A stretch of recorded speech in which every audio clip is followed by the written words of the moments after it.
Money, దారిద్ర్యం తొలగాలనుకున్నటువంటి వాళ్ళు. ఈ మధ్యన అంతా డబ్బు పిచ్చగా ఎక్కువ మందికి. కానీ డబ్బు పిచ్చ కోసం పిచ్చి పనులు చేసేవాళ్ళు ఎక్కువైపోయారు. మనీ ప్లాంట్ 4వ శ్లోకంలో మార్గం చెప్పారు.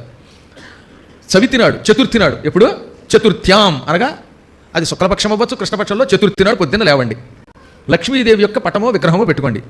కేవలం భక్తితో లక్ష్మీదేవి యొక్క అష్టోత్తర శతనామం చదవండి, లేక వినండి. యథాశక్తిగా పూజ చేయండి. దానికి పెద్ద ఖర్చు లేదు.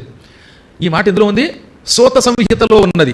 దారిద్ర్యం పోవాలి, ధనం రావాలి అంటే ఏమి చెయ్యాలో సూత సంహితలో అధ్యాయం 9లో 14వ శ్లోకంలో చెప్పారు. చవితి నాడు లక్ష్మీదేవిని పూజించండి, మీకు తోచిన రీతిలో భక్తితో పూజించండి.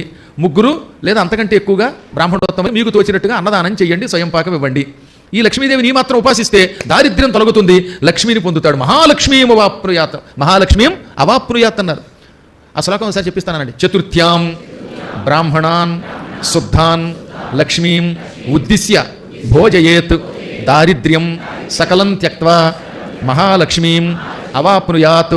కాబట్టి చతుర్థి నాడు ఓ 4 బ్రాహ్మణులు పిలుచుకోండి, కుదిరితే, లేదా 3 పిలుచుకోండి, లేదా ఒక్కడైనా పిలవండి. లక్ష్మీదేవిని అక్కడ పెట్టండి, యథాశక్తిగా పూజించండి, తోచిన దానం చేయండి. ఆడంబరం అక్కల భక్తితో పూజించండి. దానివల్ల సకల దారిద్ర్యాలు తొలగిపోతాయి, మహాలక్ష్మి లభిస్తుంది. పైగా లక్ష్మి ఎలా లభిస్తుందో చెప్పాడు. ముందేమో ధనం రూపంలో వస్తుంది, తర్వాత ధాన్యం రూపంలో వస్తుంది, కుటుంబంలో శాంతి అనే లక్ష్మి రూపంలో వస్తుంది. శాంతి లక్ష్మి, ఆనందలక్ష్మి లభిస్తుంది, అభివృద్ధి లక్ష్మి లభిస్తుంది, చిట్ట చివర మోక్షలక్ష్మి అవుతుంది. ఇన్ని శుభాలు ఇస్తుంది. ఇది పెద్ద కష్టం కాదు, కానీ ఇలాంటి చేయబుద్ధి మనకు అక్రమ మార్గంలో రావాలనిపిస్తుంది. అదే ప్రమాదం.